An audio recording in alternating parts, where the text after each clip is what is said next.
Ecodesign, el podcast de diseño y desarrollo web en castellano, con Ignacio Villanueva y Gabriel Ferrer.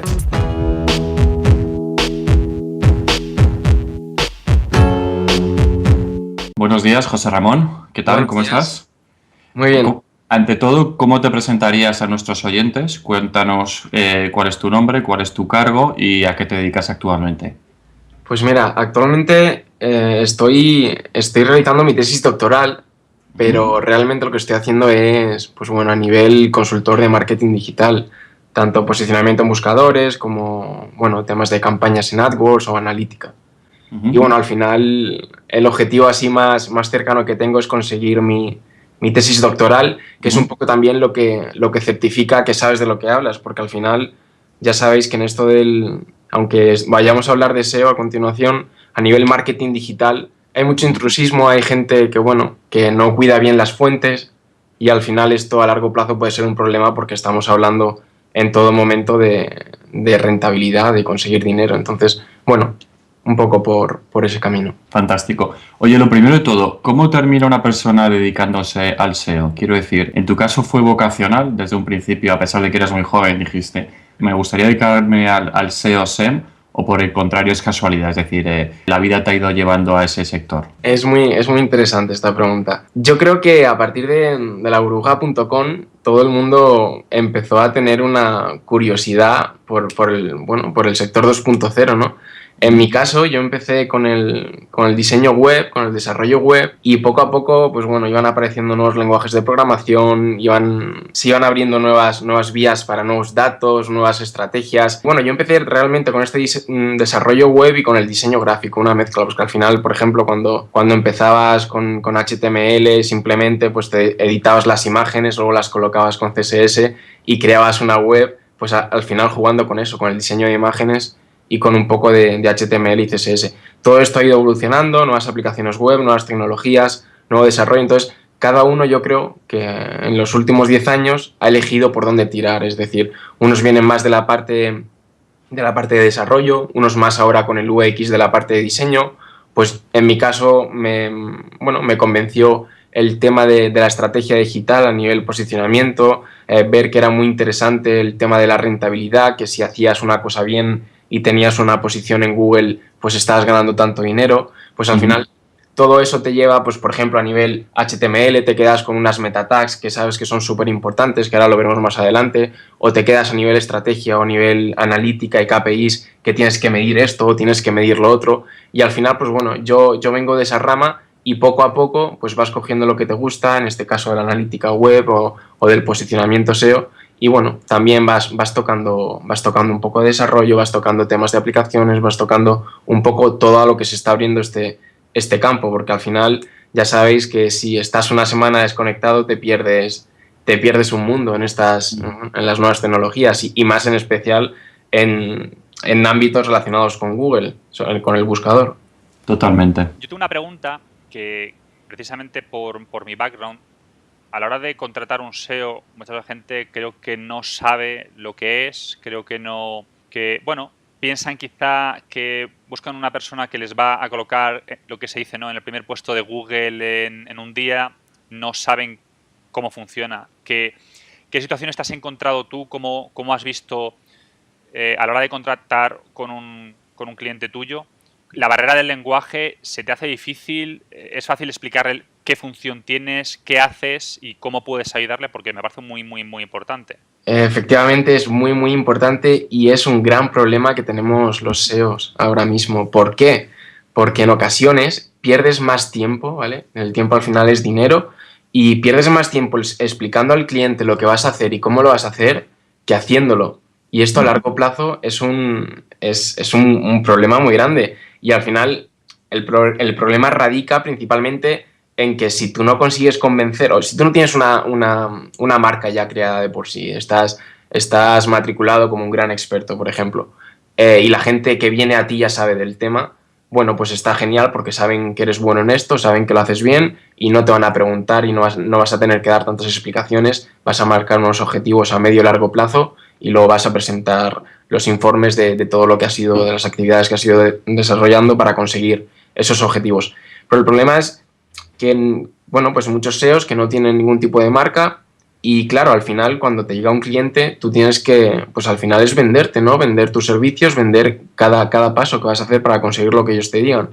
Y ahí está el problema, que pues ya no tanto a nivel lenguaje, porque tú a un cliente no puedes decirle ni cosas técnicas ni hablar de estrategia, el inbuilding, sí que puedes hacerlo, pero al final estás perdiendo demasiado tiempo. Tú tienes que decirle, oye, pues mira, vamos a ir haciendo esta actividad mes tras mes, vamos a ir midiendo estos KPIs semana a semana, vamos a ir mejorando y al final vamos a conseguir esto. El principal problema que hay con los clientes es que, bueno, al final también es lógico, son muy impacientes, ¿vale? Entonces, ese es el tema, que en SEO ya sabemos que trabajamos a medio y largo plazo. Yo he tenido clientes que, bueno, yo había planteado y esto calculo que lo vamos a conseguir en 5 meses y en 3 lo hemos tenido. El problema viene cuando estos clientes pues meten esa prisa o quieren tenerlo todo en este sentido lo antes posible. Y claro, tú a nivel técnico, a nivel de estrategia, no puedes hacerlo así porque caes en un problema de penalización y bueno, tienes que intentar manejarlo de la mejor forma posible. Y ahí está el problema. Yo siempre lo digo, últimamente me di cuenta de esto hace un par de años y yo siempre digo, oye, mira, en mi web tienes todo lo que se va a hacer a medio y largo plazo. Infórmate, léelo y si tienes alguna duda concreta, me llamas y lo solucionamos. Pero yo, como consultor, no puedo contarte todo lo que voy a hacer. Aparte de que si te lo cuento, te estoy dando pues como mi chuleta para ganarme la vida.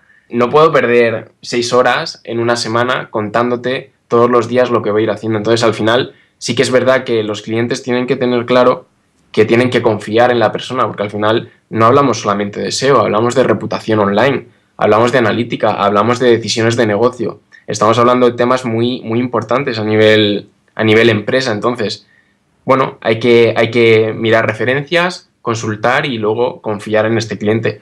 José Ramón, hablando hace poco con un amigo del podcast que tiene una agencia de publicidad online, nos comentó que había dado el salto de offline a online porque una de las cosas que más les gustaba del mundo online era la capacidad para medir resultados, para poder ver día a día si las campañas tenían buen tracking, si estaban funcionando, etcétera. Entonces, desde un punto de vista profesional, a un SEO, a un especialista de posicionamiento, ¿qué objetivos le podemos pedir que sean, digamos, realizables?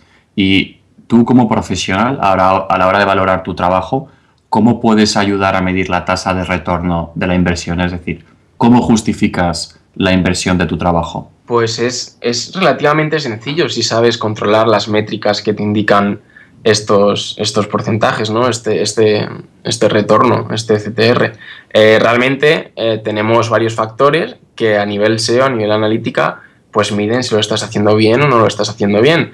Hablamos del CTR, hablamos de, a nivel inversión, incluso del ROI, del OIR en social media, como estableciendo KPIs de las acciones de interactuación que hay en social media. Entonces, nosotros tenemos muchos indicadores y al final, ¿qué tenemos que marcar?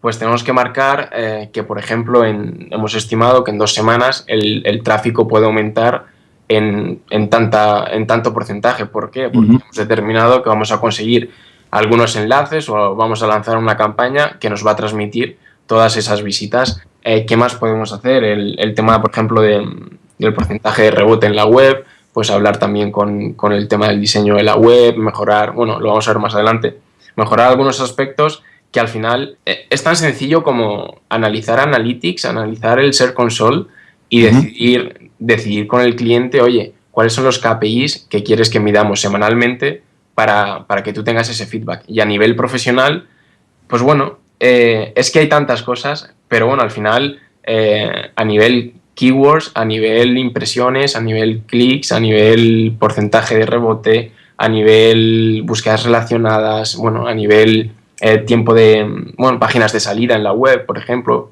pues todos estos datos al final lo que te hacen es ir dándote cuenta de pues dónde cojeas o qué puedes mejorar.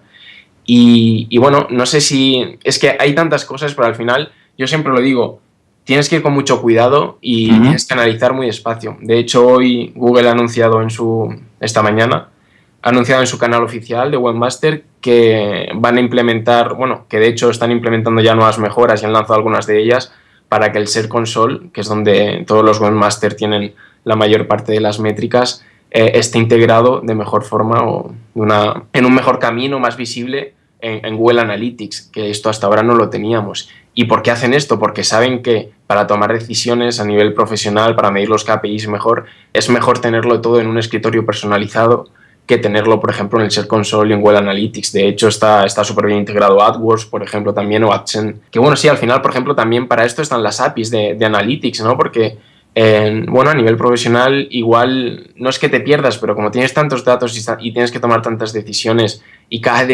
decisión en el SEO es importante, pues, por ejemplo, una de las APIs de Analytics es para crearte tus propios escritorios personalizados fuera del programa. Pues mira, esta puede ser una de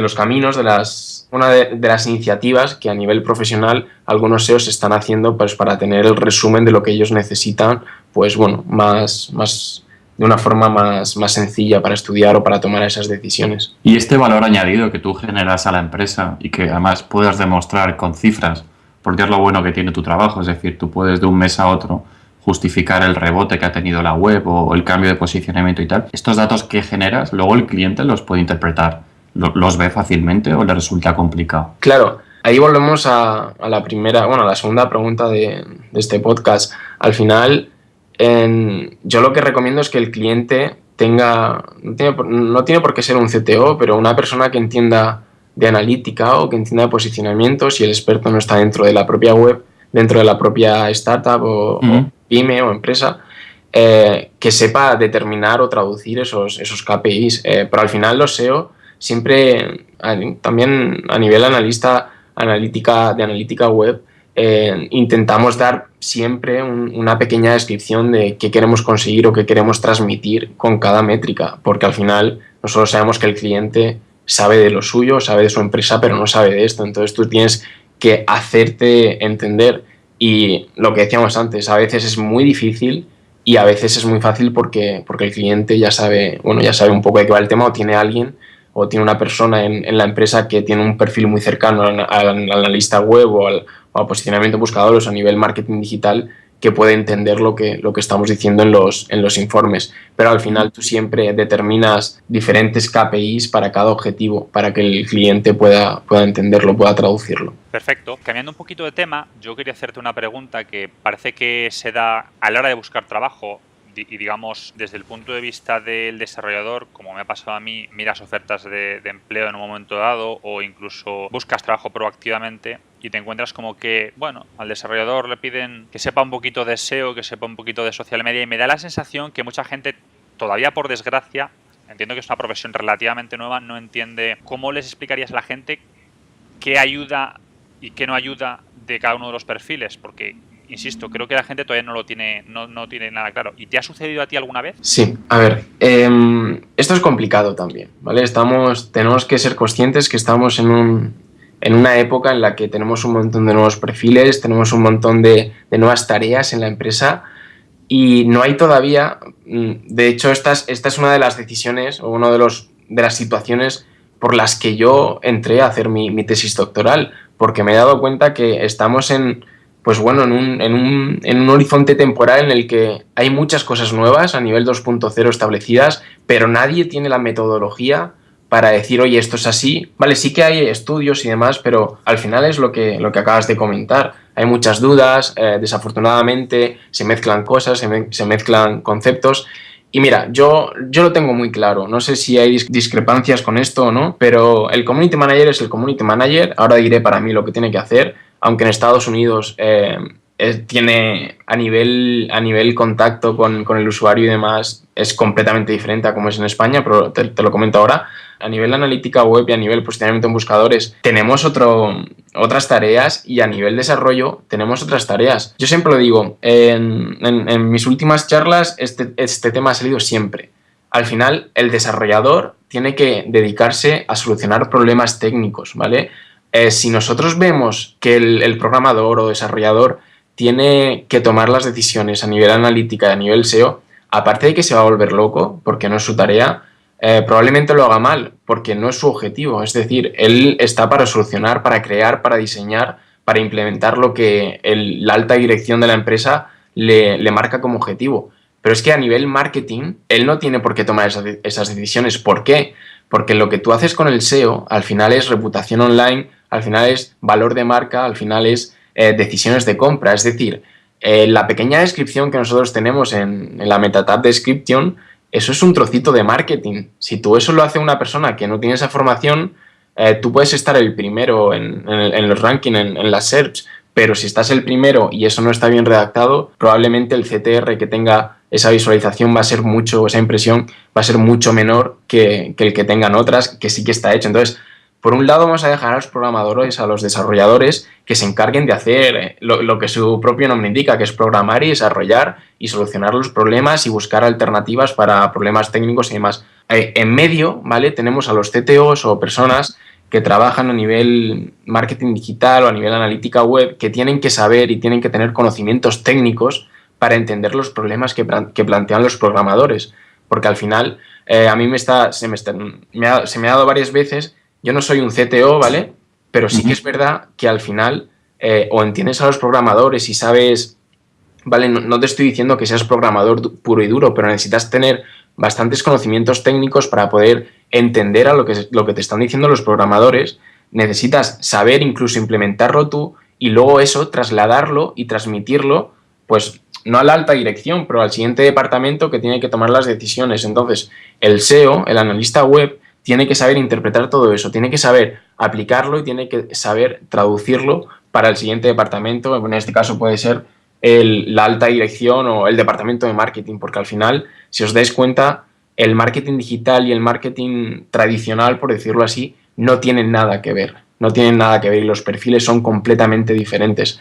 Al final, a nivel un SEO técnico tiene que ser un conglomerado de diferentes profesiones, ¿vale? A nivel programación, a nivel analítica, a nivel UX incluso, porque si entramos a temas de usabilidad, tienes que tener conocimientos de ello. Entonces, es un perfil bastante complicado, tienes que tener formación en diferentes ámbitos y luego tienes que saber, pues bueno, intentar traducirlo para el lado que te toque, ¿vale? Si es para el tema de desarrollo, para el tema de desarrollo, si es para objetivos de marketing, para objetivos de marketing, si es para objetivos de diseño, para objetivos de diseño, y si es para objetivos de alta dirección, pues tú no puedes poner a un programador que tome esas decisiones de marketing que te pueden hacer ganar rentabilidad o ganar dinero. Y a nivel community manager, pues es que yo todavía no entiendo por qué hay estos problemas, ¿no? Para entenderlo a nivel. El community manager, como lo entendemos en España, es la persona que se encarga de publicar el contenido, ¿vale? En redes sociales, o es la persona que se encarga de interactuar con los usuarios en redes sociales o de transmitir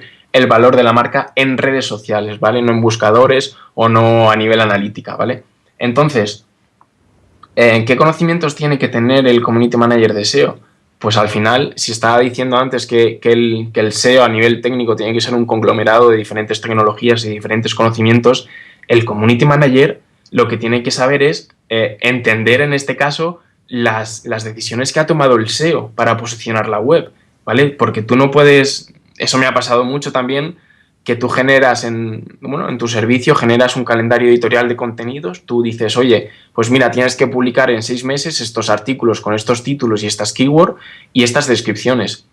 Y luego te das cuenta que cuando redactan el artículo, ese artículo no está preparado para estar posicionado según las keywords y los títulos que tú has dado.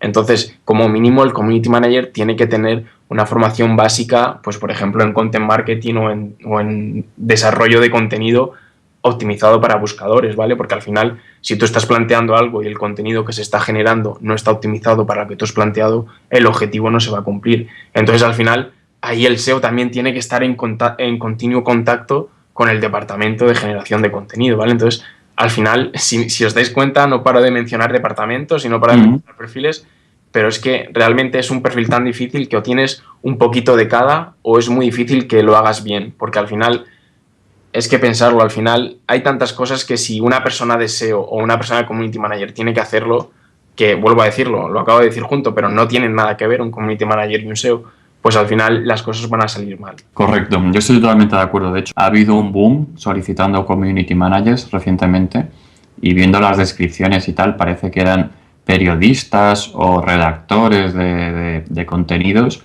y trabajaban totalmente sin tener clara lo que es la filosofía de la empresa o el posicionamiento de la empresa o incluso sin estar relacionado con el SEO de la propia empresa, lo cual a mí me parece un error. Pero bueno, hablando de trabajo de posicionamiento, hay un aforismo muy antiguo que dice que la perfección es el cambio continuo. ¿Tú crees que esto es aplicable al posicionamiento SEO de una empresa, en el sentido en que todo es mejorable siempre y de forma perpetua? Es decir, hay un punto en el cual una empresa que haya hecho muy buen trabajo de SEO, digamos que puede quedarse dormida una semana, 2 semanas, un mes, y digamos que igual que empresas dejan de hacer publicidad durante una temporada, pues confiar en que no repercuta en sus datos. Sí, y pienso que si te quedas dormido, como has dicho, quizá en 3-4 semanas no lo notes, pero en 1 mes, 2 meses probablemente sí lo notes, porque al final es lo que hablábamos, no me sé la cifra, pero ahí son las consultas que se hacen, las nuevas keywords que aparecen, los vídeos que se ven en YouTube, son millones y millones cada segundo. Entonces, al final ves sumando todas esas cantidades a 1 mes o a 2 meses. Todo eso son generación de nuevos leads que si tú no los estás actualizando no los vas a poder implementar. Y bueno, al final una cosa buena que tiene el SEO es que una vez que has conseguido el objetivo, por ejemplo, entrar en el top 3 en la página primera, sí que es verdad que tienes un cierto, en ocasiones, ¿vale? Cada cliente es un mundo, cada palabra clave según la competencia es otro mundo, pero al final sí que puedes tener ahí un margen, ¿vale? Para, bueno, no para descansar, pero para decir, oye, hemos llegado, no hay que trabajar tan duro como hemos hecho estos meses.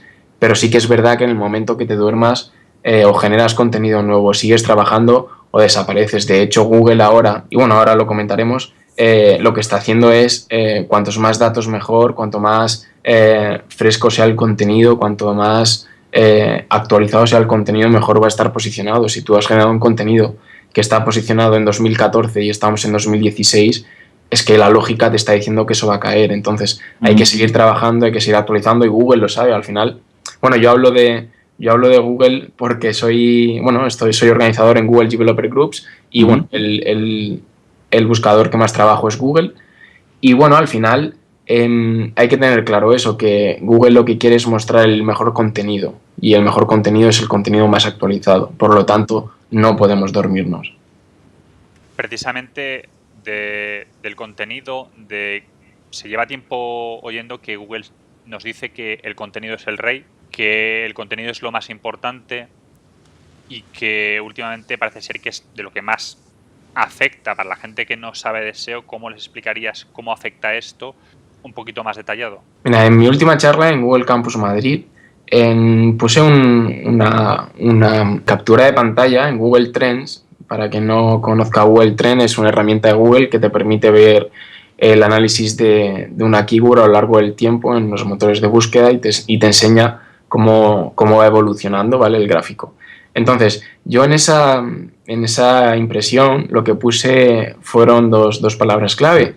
Una se llamaba Content Marketing y otra se llamaba Link Building. Al final, lo que quiero decir con esto es cómo generar ese contenido. El contenido es el rey. Es cierto, para los que no sepan mucho de SEO, el SEO nació se focalizaba en el tema del link building, generación de enlaces y generación de que otros competidores o páginas amigas te enlazasen con una palabra clave para que tú subieses en los rankings.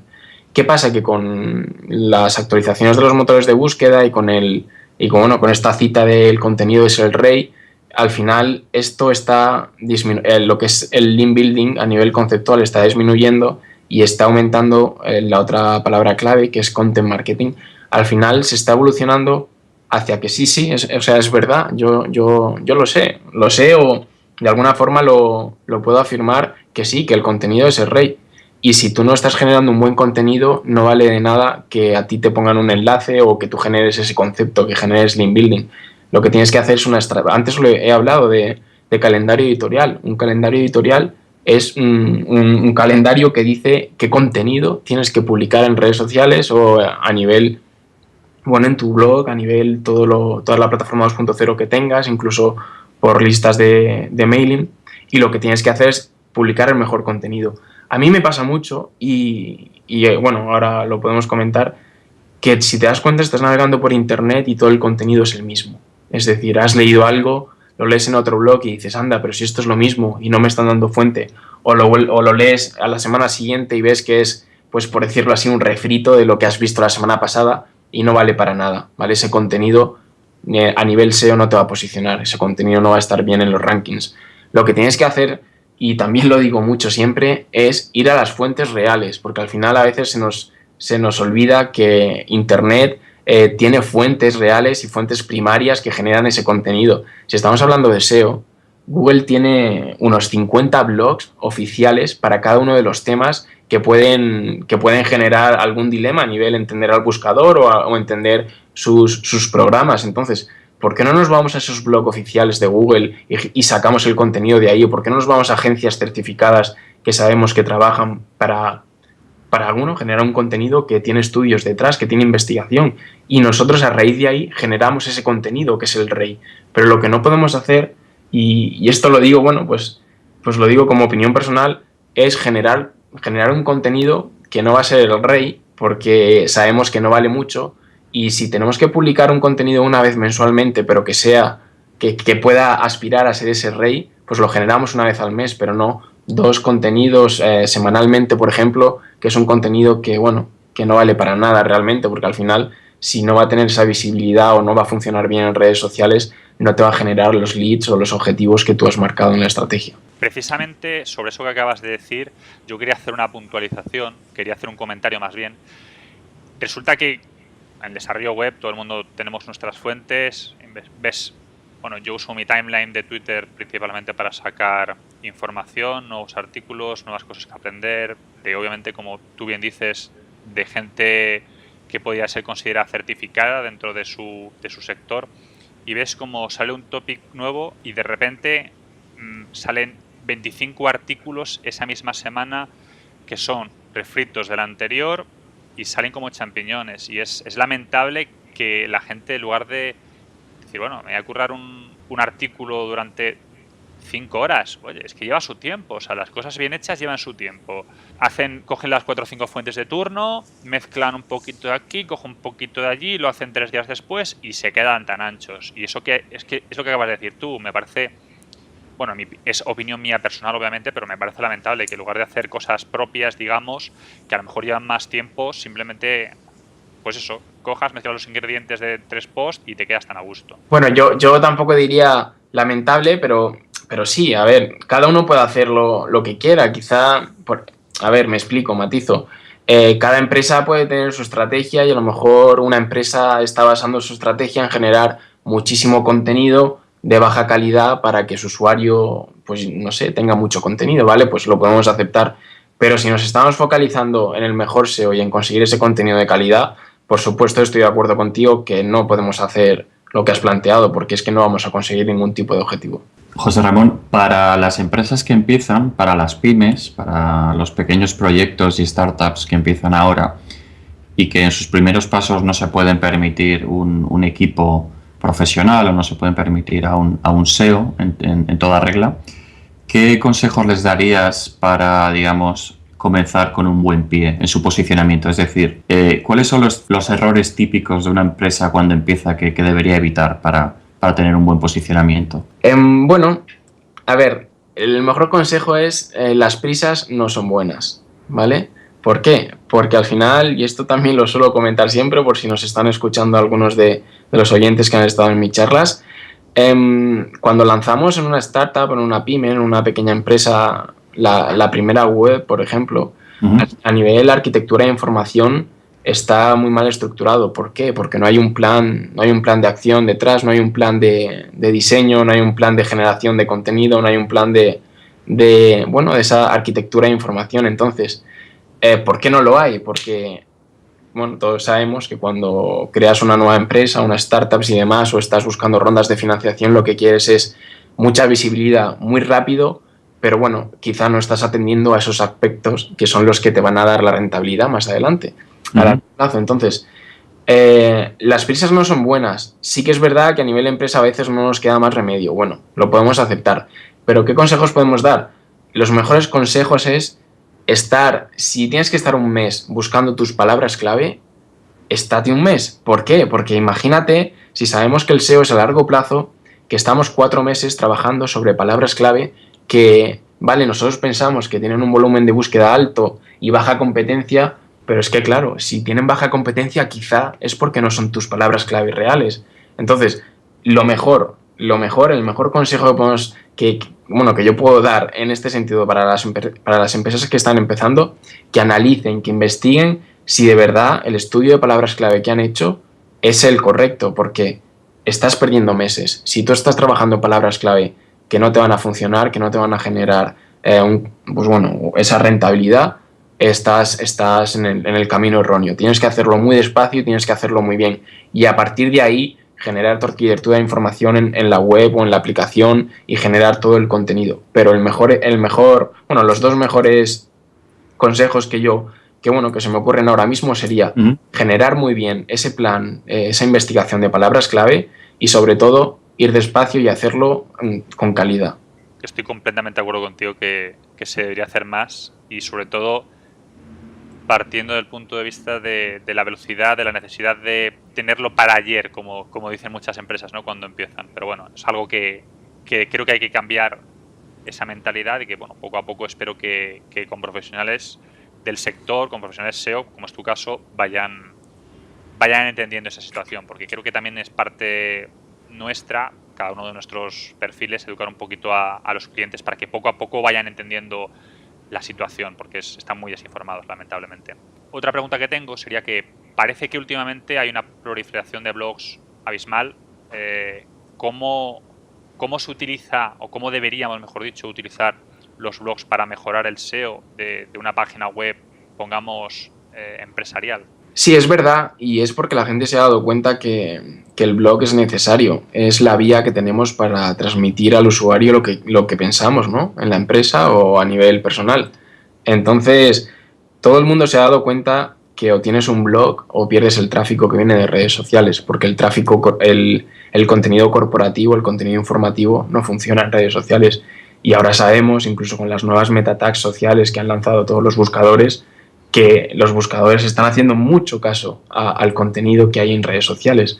Y si la vía para hablar con esos usuarios en redes sociales es un blog, pues o tienes un blog o estás muerto.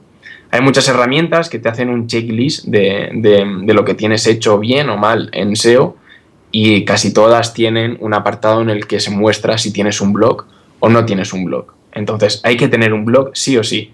Y bueno, si vamos a dar un toquecillo ahí también un poco más para generar, y es que al final este blog tiene que estar siempre en un directorio, en tu dominio, no en un subdominio.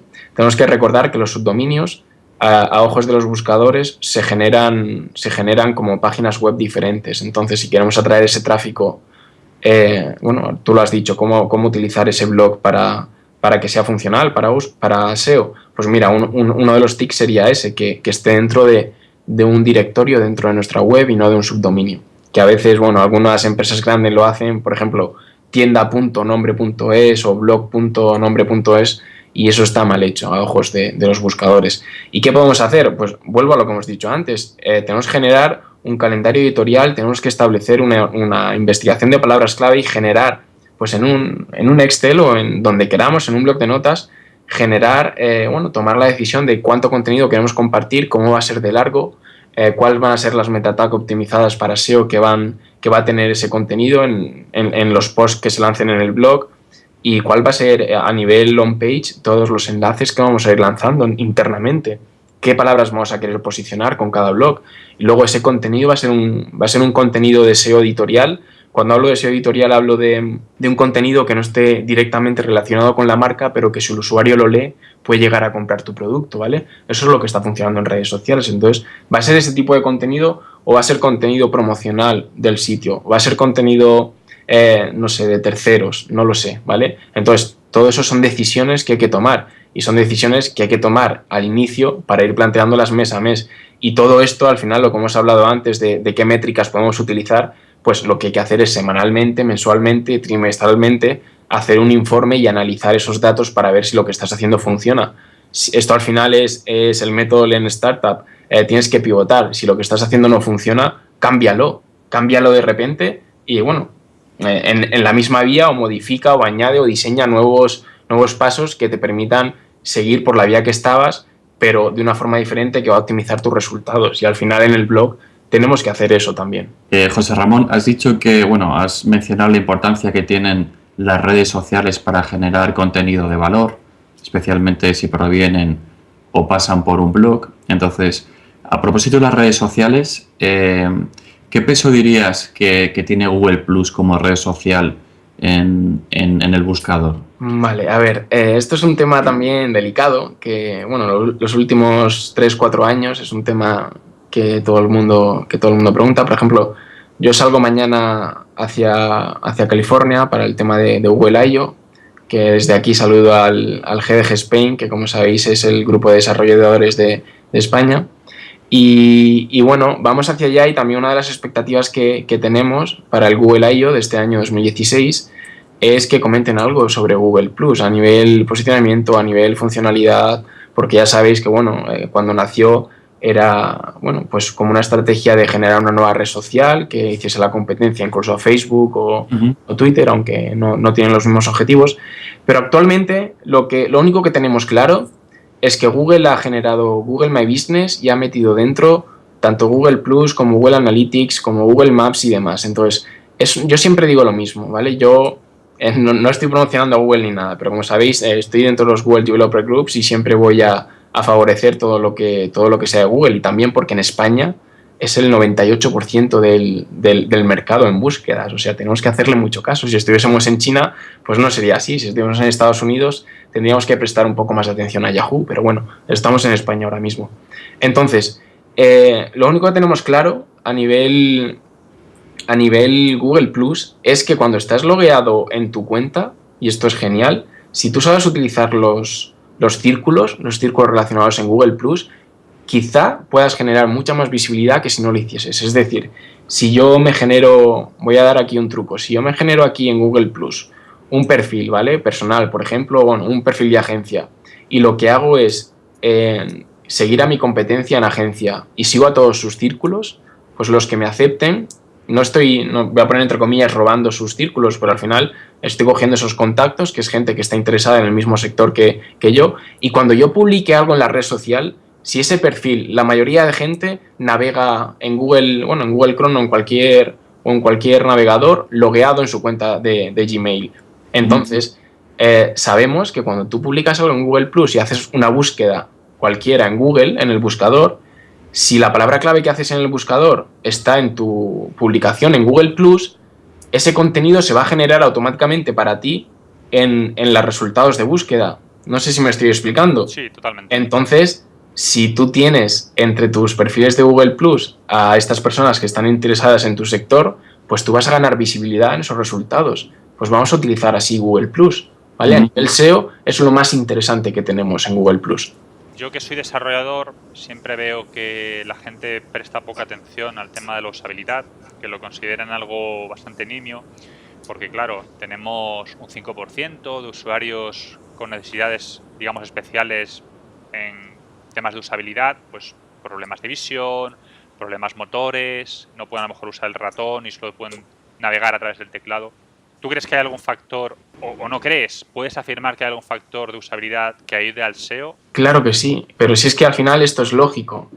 Google te va a posicionar bien si tienes muchas visitas y si la gente se queda mucho en tu web, porque el contenido es súper interesante, ¿vale?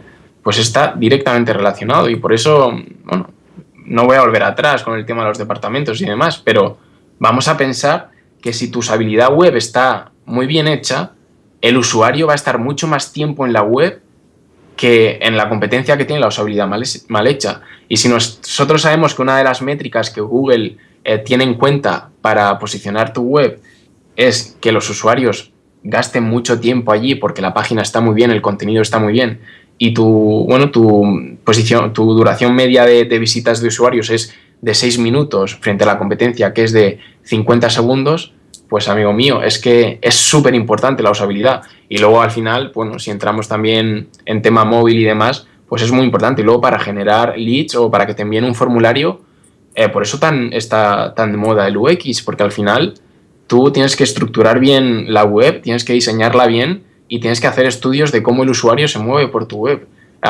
no solo en la web, también en aplicaciones, porque al final que el usuario te envíe un formulario es si ese formulario está donde el usuario puede verlo. A mí me ha pasado que he llegado a webs en las que me quiero poner en contacto y es muy difícil conseguir el formulario para enviarlo. Y a lo mejor es una web de servicios que tiene que vivir de ese formulario. Pues al final, si ese formulario no está visible y tú no lo estás viendo a nivel usuario, a nivel usabilidad, pues tienes un problema. Eso tienes que mejorarlo. Y por lo tanto, pues sí, está directamente relacionado. Y bueno, uno de los consejos que podemos dar es ese. Hacer test A/B, por ejemplo, para atender cómo la usabilidad o si los cambios que has realizado están mejorando y si estás consiguiendo que aumente la duración en esa página o que se envíen más formularios porque la usabilidad a través de la web o los diseños que has implementado están funcionando mejor que lo que tenías antes. La gente no es capaz de entender a día de hoy del todo si la página web es una página web responsive, si es una página web mobile friendly o si es estática. No entiende las diferencias, pero yo quería preguntarte porque la gente piensa que Google pide que las páginas web sean responsive y eso promociona o beneficia de algún modo al SEO de tu página web o al buen posicionamiento, a que las considere de una mejor forma, pero que no es lo mismo el que sea responsive a que sea mobile friendly. Entonces, yo quería preguntarte si las páginas no mobile friendly son penalizadas por los motores de búsqueda. En este caso hablamos de Google, pero obviamente, aunque Google parece que en España, como bien has dicho, lleva la voz cantante, pero obviamente hay que considerar todos los motores de búsqueda y es un factor que creo que todos tienen en alta consideración. Sí, a ver, Google en concreto, en su página de soporte de Webmaster, da las guías para este tema. Él entiende 3 tipos de redireccionamiento o de tecnologías para que tu móvil sea mobile friendly. La primera de ellas es el responsive, ¿vale?, que lo has mencionado. La segunda de ellas es el tema de realizar una redirección a una página optimizada, a mobile. Y la tercera es con generación de contenido dinámico, que es la que menos me gusta para el tema de mobile friendly. Sí que es verdad que la mejor de ellas, y quizá es porque la gente no entiende este tema, Google, para ponerte el pin de mobile friendly, entiende estas 3 tipologías de tecnología para hacer por ejemplo, la versión móvil de la web, ¿vale? Cualquiera de estas 3 puede tener ese pin. Ahora, la mejor, según dice Google, además es que en este apartado que he mencionado antes de la ayuda de Webmaster, tiene una tabla con tick verdes y rojos diciendo cuál es la mejor. La mejor, a efectos SEO, es un diseño web que sea responsive, ¿vale? ¿Por qué? Porque al final la página web carga más rápido, no tienes que redireccionar a otra URL y puedes hacerlo todo, pues bueno, a ojos de Google, como ya sabéis que ahora la velocidad de carga es muy importante, pues es mejor. ¿Si posiciona mejor o no? Sí. A ver, me explico. Posiciona mejor porque el hecho de conseguir las variables de que tu página web cargue más rápida y de que estés haciendo que tu página web sea responsive y que Google haya dicho que sea la mejor forma de hacerlo, pues estás ganando puntos. Entonces probablemente estés mejor posicionado. Y si nos olvidamos de que una web, ya para dejar este tema, es decir, que una web tenga la versión móvil o no, pues es que las últimas 3 actualizaciones de Google han sido de cara a mejorar los resultados, a filtrar los resultados de búsqueda cuando una web es móvil o no, a través de móviles, porque no paran de crecer las consultas a través de tecnología móvil. Entonces, obviamente, si tú estás súper bien posicionado en escritorio, pero no tienes versión móvil en la web, vas a empezar a caer en los resultados de búsqueda móviles. Eso tenlo por seguro. Además, quería puntualizar que precisamente si la página web es mobile friendly, digamos, se puede ver bien en un dispositivo móvil, por ejemplo, que es más pequeñito que obviamente la pantalla de un escritorio. Incluso te ponen una etiquetita que indica que es una pantalla, o sea, es una página web que se lee correctamente, que se adapta bien al dispositivo, y ya vemos que de esa manera puntualiza que es adecuado la forma de haber trabajado en esa web. Eso es. Al final, esos son microdatos que Google genera automáticamente cuando tienes este tick cumplido, Y bueno, ahora también lo podemos ver y bueno, es una toma de decisión al final. El usuario sabe que el contenido que hay detrás de ese resultado va a estar optimizado para móvil y sabe que el que no lo muestra no. Por lo tanto, es calidad. Si el usuario quiere calidad, no va a pulsar en el resultado que no tiene esa etiqueta. Para posicionar una empresa o para posicionar una web hay una metodología que es ética, con un trabajo estratégico a largo plazo y tal, como nos contabas, con un calendario y con una metodología de trabajo muy organizada. Pero igualmente hay formas, digamos, más sucias de generar un buen posicionamiento, ¿no? Es lo que conocemos como Black Hat SEO. Yo estoy convencido y sabemos que a medio plazo no funciona y no sirve para nada. ¿Por qué seguimos viendo spam en los comentarios de los artículos? ¿Por qué seguimos metodologías ilegales a la hora de posicionar empresas? Y sobre todo, ¿se está luchando para erradicar esto? ¿Se están tomando algún tipo de medida para que este tipo de spam cada vez sea más y más complicado? Sí, esto es muy interesante también y a veces es bastante divertido. A ver, por partes. Al final, tenemos que pensar que sí, es verdad, que a medio y largo plazo no funciona, pero los motores de búsqueda suelen tardar un tiempo vale, un tiempo cada vez menor, pero algunas semanas o meses hasta que te pasas de la raya en penalizarte. Entonces, para temas que son muy, muy mediáticos y que generan búsquedas muy, muy, muy, muy altas en un horizonte temporal muy pequeño, pues quizá estas técnicas sí que te puedan ayudar. Estoy hablando de un caso, por ejemplo, de un ERE en una empresa muy grande, que al final es súper mediático en las noticias y genera un montón de consultas diarias durante 4 semanas. Pues quizá después de esas 4 semanas ese caso mediático muera. Y bueno, si a ti Google te penaliza en la semana quinta, te da igual, ¿vale? Entonces, al final, pues para lanzar landing page o para lanzar alguna estrategia a corto plazo para páginas web que tengan como objetivo rentabilizar una noticia muy mediática, pues yo sé, de hecho yo lo he utilizado, que los SEOs todavía están utilizando este tipo de técnicas. Uh-huh. ¿Qué vemos spam en los blogs? Porque al final, aparte de que hay mucho fraude, que esto también es cierto, estos comentarios generan, bueno, no voy a enumerar, pero generan varios leads a estos generadores de estos enlaces fraudulentos. Algunos de ellos son enlaces a páginas web que venden productos ilegales.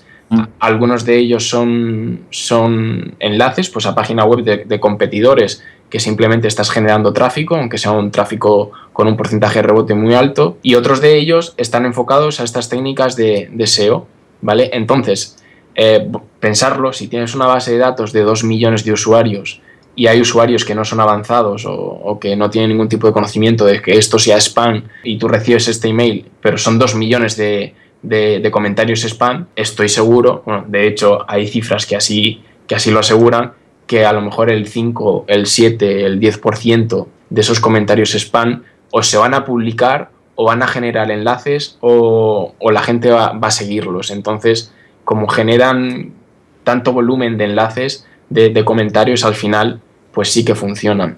¿Que Google lo va a erradicar? Lo está erradicando. Google esto lo tiene cada vez más claro y el algoritmo año a año crece y año a año es mejor. Entonces, el tiempo de espera para que te penalicen, pues cada vez es más corto. De hecho, yo he llegado a configurar mal la meta tag keyword, que bueno, Google dijo que no funcionaba, pero yo la sigo utilizando y a veces me da buenos resultados. Yo la utilicé mal un día y dejé de estar indexado al momento de actualizar la web en el servidor.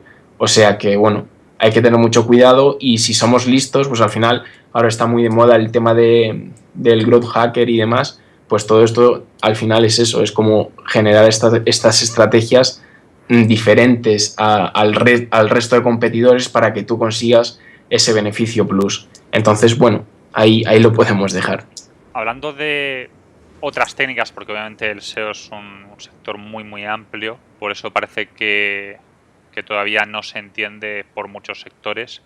Tengo entendido que una de las cosas importantes a la hora de trabajar una página web es el tema de los microformatos, como puede ser Shema.org, pero esto es como todo. Hablas con gente del sector, unos te dicen que sí, otros te dicen que no, y mi pregunta es, si puede ayudarnos al SEO, si realmente no ayudan. Yo te voy a dar 2 consejos. El primero es, utiliza todo lo que puedas utilizar que Google te diga que utilices para el posicionamiento. Todo. El segundo, Google te posiciona a través de datos, ¿vale? Que tú das. ¿Cómo te las apañes para dar esos datos? A Google le da igual, pero Google te dice, oye, tienes tantas formas de darme estos datos para enriquecer el contenido. Si uno de los datos son los microdatos, si uno de estas opciones es SEMAORG, esta estructuración de datos, que creo que se lanzó en 2008, pues ¿por qué no vas a utilizarla? De hecho, a mí me gusta a lo mejor ver la puntuación que tiene un artículo o saber el producto, el precio del producto directamente en los rankings, porque si yo estoy buscando un teléfono y he optimizado la búsqueda para que no sea más de 80 euros y todos los resultados que me aparecen, aparece el microformato de datos de menor de 80 euros, pues yo ya estoy filtrando y estoy eligiendo. Y yo soy el usuario. Y si el usuario está usando esos datos, ¿por qué no los vamos a utilizar? Al final esos son leads que coges de los resultados de búsqueda y si tú estás ganando más usuarios que llegan a tu web, pues claro que beneficia al SEO. Entonces sí que es verdad que hay gente que... Es que al final esto, según con quien hables, te puede decir una cosa u otra. ¿Por qué? Porque cada uno entiende de su sector. Yo como consultor al final tengo cosas buenas y cosas malas. Pues la cosa buena es que como has trabajado con empresas diferentes, en diferentes ámbitos y en diferentes startups, has manejado muchos sectores, entonces ves qué puede fallar en cada sector. Pues a lo mejor en el sector de abogados, por ejemplo, igual no funcionan los microdatos, pero es que en el sector del e-commerce igual son indispensables, ¿vale? O en una red social que se encargue de promocionar eventos. Si tú en los microdatos no pones el día del evento o la hora del evento, pues oye, no tienes la competencia bien establecida, porque quizá la competencia sí que lo hace, ¿vale? Entonces, para mí sí que funcionan y yo sí que los utilizo. Hablando de aprovechar todo lo que tengamos a nuestra mano, es decir, todas las herramientas y todas las fuentes que podamos, muchas veces cuando abrimos páginas web para inspeccionar el código y tal, vemos que el head de la web está atiborrado de keywords. ¿Son importantes? Es decir, ¿realmente son tan importantes como nos dicen? ¿Afectan? ¿No afectan? Porque me da la sensación que a veces se ponen términos simplemente por cumplir, es decir, por rellenar, simplemente por poner, y no se estudia exactamente qué palabras clave debería ponerse. Y sin embargo, ¿cómo afectan las keywords exactamente? Claro, ese es el problema, que no se ha trabajado bien desde el principio y se piensa que hay 2 párrafos de palabras clave y que si las ponemos todas vamos a estar posicionados. Afecta muchísimo. También es lógico. Todo al final esto es lógico y si lo hacemos bien generamos un montón de visitas. Es decir, cómo una web que está generando su estrategia o que está basando su estrategia en conseguir usuarios a través de buscadores no puede poner la palabra clave principal en su título. El título, en una nota de prensa, el título dice el contenido inicia, te da la idea, te muestra de qué va el contenido que hay en ese sitio. Ya no hablamos de páginas, sino hablamos de lo que sea. Tú ves un cartel y el título que hay del cartel te dice de qué va el contenido que tiene el cartel. Entonces, hay que hacerlo bien. ¿Cuál es el problema? Y es justamente lo que mencionas, que al final hay que generarlo de forma correcta, porque si no puedes caer en una sobreoptimización. Lo que hay que hacer es poner la palabra clave principal y si puede ser de long tail, mejor. Lo que no puedes hacer es poner, si estás vendiendo 16 productos, poner los 16 productos, las keywords de los 16 productos en el título, porque tienes un problema. Al final eso es una sobreoptimización. Y recordemos que Google nos dice que el título debe tener entre 69 y 71 de caracteres. Entonces no te puedes pasar de eso. Y luego también Google lo que te dice es que en el título tienes que identificar el nombre de tu empresa, porque uno de los problemas que tiene Google ahora mismo, una de las cosas en las que está trabajando Google ahora mismo es de filtrar los resultados de páginas web que están muertas o que no funcionan. Si tú tienes el nombre de la marca, estás verificado en Google Maps, por ejemplo, pues Google sabe que esa empresa está activa y que está funcionando. Si tienes el código de conversiones y estás recibiendo formularios, eso está funcionando. Por lo tanto, en el título De hecho, Google lo recomienda en un informe que sacaron de buenas prácticas pues en el noviembre pasado, en el blog oficial de Webmaster también, de 166 páginas creo que es, te dice que el título de la página tiene que tener el nombre de la marca y la palabra clave del sector principal donde está operando, nada más. No nos liemos, nada más. Y al final es tan sencillo como eso, pero hay que hacerlo bien y hay que elegir esa palabra clave de long tail. De hecho, y ya siendo un poquito más malicioso, pues viendo páginas de empresas que compiten entre sí, a veces pues hurgando un poquito, ¿no? en sus keywords y tal, me da la sensación muchas veces que cuando se redactan estas palabras, estos términos clave, no se ha tenido en cuenta la competencia, ¿no? Entonces, ¿esto es importante o afecta o realmente da igual que, por ejemplo, el contenido de tu head y el de tu competencia, salvando el nombre de la marca, por supuesto, pero sea coincidente en un 70%, en un 75%? Esto es como copiar a un examen. Al final, si tú copias a la competencia y la competencia lo está haciendo mal, tú también lo estás haciendo mal. Es decir, yo lo que haría sería olvidarme de la competencia, de hecho es lo que hago, me olvido de la competencia, hago mi estudio de palabras clave, genero mis títulos, mis keywords, genero todo y después, una vez que lo he hecho, investigo la competencia. Si llegamos a ese 70%, quizás es que los dos estamos de acuerdo y lo hacemos correctamente. El problema es que algunos SEO lo que hacen es ir a la competencia para ahorrarse tiempo porque supuestamente te dan el trabajo hecho y luego a los meses te das cuenta que la competencia no está apostando por ahí, que está apostando por otro lado y tú lo estás haciendo mal. Entonces, yo siempre hago eso, me olvido de la competencia, trabajo sobre lo mío y luego pues comparo a ver qué tal lo está haciendo cada uno. Y si afecta o no afecta, al final vamos a dar que la competencia lo tiene muy bien hecho y nosotros también, pues si estamos luchando por lo mismo y lo tenemos los dos muy bien hecho, el título, pues bueno, sí que es verdad que no puedes jugar a tener el mismo título que otra página web porque al final incluso puede ser un contenido duplicado, pero puedes jugar a modificarlo o a ir por buenos caminos que la competencia no esté. Pero bueno, al final es que es un ejemplo muy sencillo. Si eres abogado y estás viendo asesoramiento contable, no sé por dónde te puedes mover, es que es eso, ¿vale? Entonces, lo que podrías hacer es asesoramiento contable y definir el target, ¿vale? Entonces, allí tienes una palabra clave de long tail y puedes ir definiendo diferente público objetivo que, bueno, quizá te genere más lead que ir directamente a posicionarte como abogado o asesoramiento contable. Para ir cerrando y antes de pasar a nuestra serie de preguntas rápidas, quería preguntarte, y esta creo que es difícil, ¿cómo crees que evolucionará, digamos, el puesto o el perfil del analista SEO, SEM en los próximos 5 o 10 años? Vale, pues mira, esto es lo que es una de las hipótesis que yo he planteado en mi tesis doctoral. Sí que es difícil la pregunta porque yo estoy haciendo una tesis doctoral, entre otras cosas, para medir la rentabilidad de las técnicas de marketing digital, pero parte de ella va a trabajar sobre esto. Entonces, quizá si dentro de 1 año y medio hacemos otra vez la entrevista, te podré contestar a la pregunta, si he planteado las hipótesis. Mi opinión personal, ¿hasta dónde he llegado ahora mismo? Pues mira, ¿cómo lo veo? Lo veo que al final vamos todos... De hecho, están cayendo en los últimos años la venta de ordenadores y están aumentando las de tabletas y las de smartphone.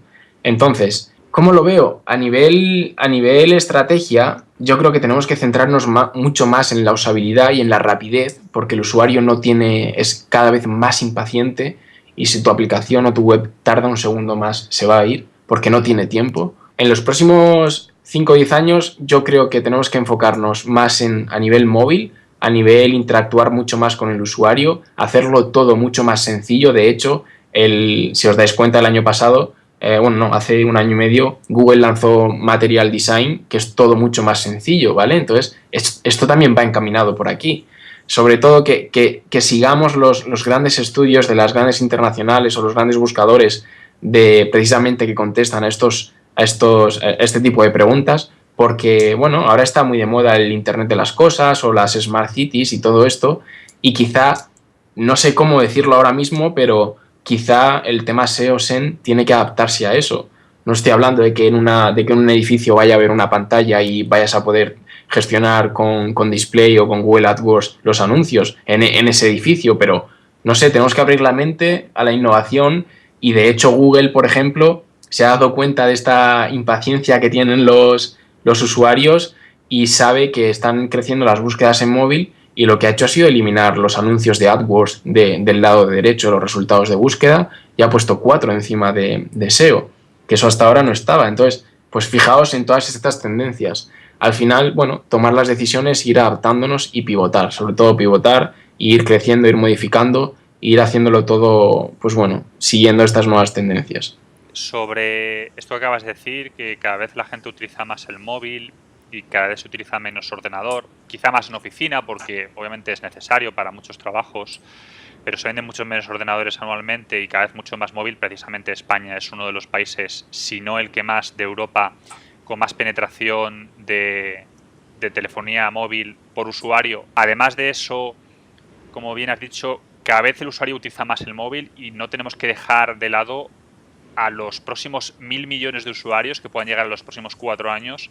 Se ha repetido infinidad de veces, como pueda ser África o como pueda ser India o Asia, con el nuevo Android One, y desde luego que cada vez el usuario usa más móvil y menos dispositivos más convencionales o más clásicos como puedan ser un ordenador de sobremesa.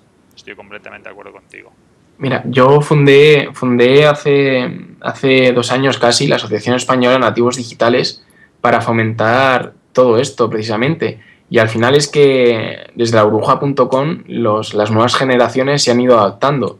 Yo, por ejemplo, vengo de una generación que ha utilizado mucho el ordenador y que se ha tenido que transformar hacia tener un buen teléfono móvil o una buena tablet para gestionar todo más rápido, pero yo sigo utilizando el ordenador a diario. Los nuevos nativos digitales, las generaciones que van viniendo, lo que van a hacer es olvidar un poco el tema del ordenador y centrarse mucho más en móvil, ¿vale? Nosotros trabajamos, sí que es verdad que ahora se está implementando mucha tecnología, ordenadores en colegios y demás, pero lo que es fuera de casa, o eres diseñador o programador o eres analista o haces cosas así, o el ordenador no lo utilizas, porque el tiempo que gastas fuera de casa con estas tecnologías lo gastas en redes sociales y tú no necesitas un ordenador para estar en redes sociales. De hecho, por eso las aplicaciones están funcionando tan bien. Completamente de acuerdo. Para ir terminando, pasamos a las ráfagas, a las preguntas rápidas que vamos haciendo. ¿Te parece?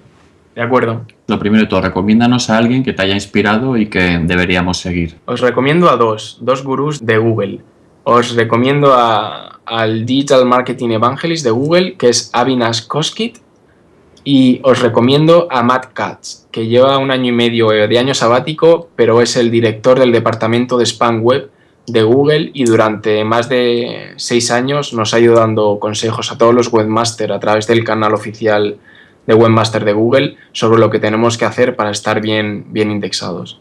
Recomiéndanos un recurso, una web o un blog que consideres imprescindible. El blog oficial de Google, de Google Analytics y de Webmaster Tool lo recomiendo a estar al día. Pero vamos, cada post que lancen, estudiarlo. También os recomiendo que sigáis a Moz, que es una de las agencias internacionales que tiene buena relación con Google y es una fuente muy buena. ¿Qué tema te gustaría que se tratase en este programa? Bueno, al final quizás se podría hacer uno más específico de qué KPIs a nivel analítica web se pueden recoger y cómo analizarlos. Para ir acabando, penúltima pregunta, ¿a quién te gustaría que pudiésemos entrevistar en el programa? Recomiéndanos a alguien que te parezca interesante para ponernos en contacto con él. Pues a los 2 gurús que he dicho, si lo conseguís, haré toda la promoción que pueda. También a Rand Fishkin, que es el CEO, bueno, ya no es el CEO, es la cara visible de Mod, de la agencia que he dicho. Y si no, pues algún SEO o analista web español para ver qué opina de todo esto. Pues finalmente, José Ramón, ¿dónde podemos encontrarte o seguirte en la red? Pues mira, podéis seguirme en redes sociales o en mi web. Mi web es joseраmonsaura.com. Si vais a joseраmonsaura.com/blog, pues bueno, ahí voy lanzando todos los eventos en los que aparezco y algunos consejos que la gente me va preguntando en los comentarios. Y luego en redes sociales, sobre todo en Twitter, que yo lo que suelo hacer es filtrar todo este contenido que hablábamos al principio, que no es de calidad, para dar fuentes que funcionan de verdad a nivel analítica y a nivel SEO. Ya para finalizar, darte las gracias por haberte pasado por Wigo Design.